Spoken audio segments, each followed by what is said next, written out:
My sneaky pick in the first round would be right tackle. And I think this would be, I guess... Pandora's box. Yeah, I guess this would just be tackle pick. We don't have to say right tackle. No, it would be right tackle. Right. So I think there's a ton of reasons that this makes sense. There's a believer in me of Spencer Brown. I think it would kind of fall into that sneaky surprise bucket because all of the message coming out of One Bills Drive is very supportive, very hopeful for Spencer Brown, right?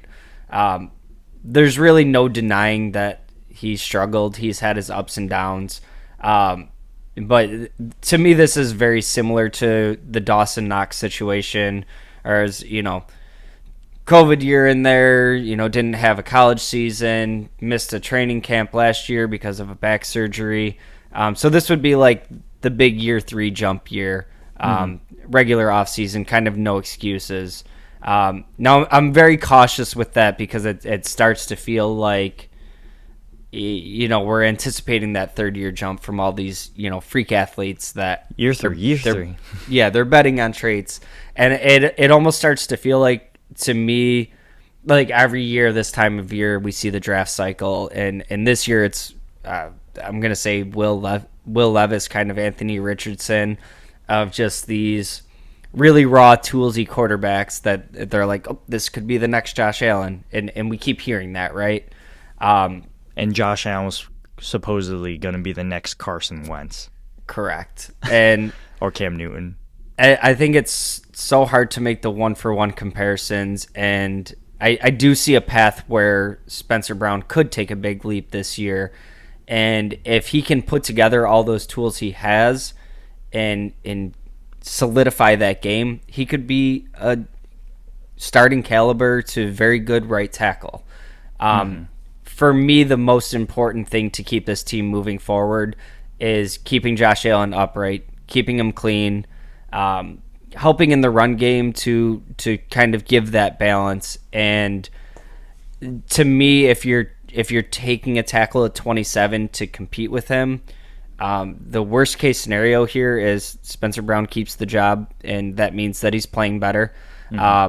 Or this guy takes over, you have a high-level swing tackle, you have maybe some trade bait.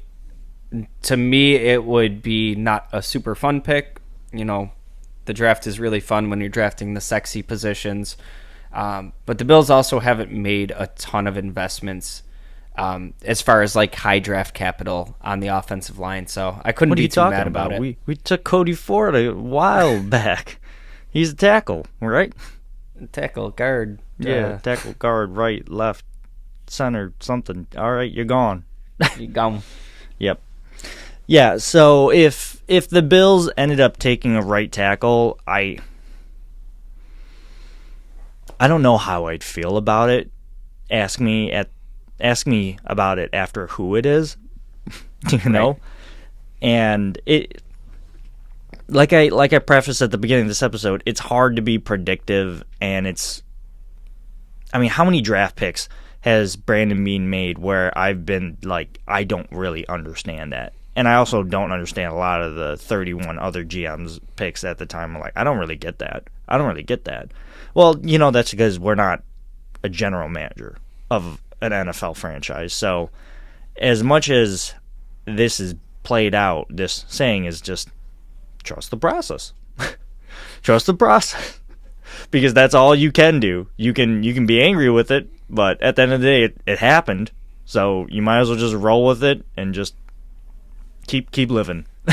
You know what's funny about you saying that? I know this was probably like 30, 40 episodes ago or something. You were kind of teasing that mantra about like how it's just like this blind faith. And I found, when I really think about it, that I only ever say trust the process when it's a move that like I completely don't agree with, or like I don't see the logic of. I'm like, well, I guess I'm going to trust the process on this. You know that meme that has the guy crying, but on the other side he's like wearing a mask, and on the other side of the mask it's smiling, but behind the mask it's a guy that's crying. Yeah. Like that. Trust the process. Yeah. That would be me if if they took a position that I have, I don't know, if they took a punter or something, which would never fucking happen. But I would be like, oh my god, trust the process. First round running back that's not Bijan. I trust the process. Yeah, I think it would sound like I'm constipated. Just it would be something. This week on the Wandering Buffalo podcast, we trust the process. Yeah. Just like we did so many times before this regime came in. And, we poke fun at the trust the process thing, but this regime has done nothing but prove to us that we should give them a little bit of leeway. So I'm willing to, trust the process. I really don't know how else to say it besides that.